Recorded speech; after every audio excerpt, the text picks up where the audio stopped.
శ్రీకృష్ణుడు కూడా భయపడి యుద్ధభూమి వదిలి పారిపోయేలా చేసిన రాక్షసుడు ఎవరో మీకు తెలుసా? అతడే కాలయవ్వనుడు. ఈ రాక్షసుడికి ఎటువంటి ఆయుధంతోనూ చావు రాకూడదని శివుడు వరమిచ్చాడు. అందుకే ఇతన్ని యుద్ధభూమిలో ఓడించడం ఎవ్వరి వల్ల సాధ్యం కాదు. అయితే ఒకసారి కాలయవ్వనుడు మధురానగరంపై దాడి చేసినప్పుడు ఆ గ్రామ ప్రజలందరూ కన్నయ్య వచ్చి కాపాడుతాడని ఎదురుచూస్తూ ఉంటారు. కానీ విచిత్రంగా శ్రీకృష్ణుడు యుద్ధభూమి నుండి పారిపోయి ఒక చీకటి గుహలోకి వెళ్ళిపోతాడు. ఆ గుహలో త్రేతాయుగానికి చెందిన ముచుకుంద మహర్షి దీర్ఘతపస్సులో నిద్రపోతూ ఉంటాడు. ఈ మహర్షిని ఎవరైనా నిద్రలేపితే వారు వెంటనే కాలిబూడిద అయిపోయేలా ఒక వరం ఉంటుంది.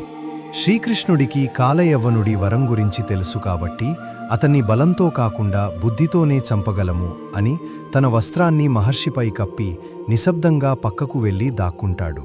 అయితే శ్రీకృష్ణుని వెతుక్కుంటూ వచ్చిన కాలయవ్వనుడు నిద్రలో ఉన్న మహర్షిని శ్రీకృష్ణుడు అనుకుని కాళ్లతో తంతాడు. అంతే ముచుకుందుడు కళ్ళు తెరవగానే కాలయవ్వనుడు అక్కడికక్కడే కాలిబూడిదైపోతాడు. శ్రీకృష్ణుడు నేర్పిన సత్యం ఏంటి అంటే బలం కంటే తెలివితేటలు గొప్పవి అని. ఫ్రెండ్స్, జై శ్రీకృష్ణ అని కామెంట్ చేయండి.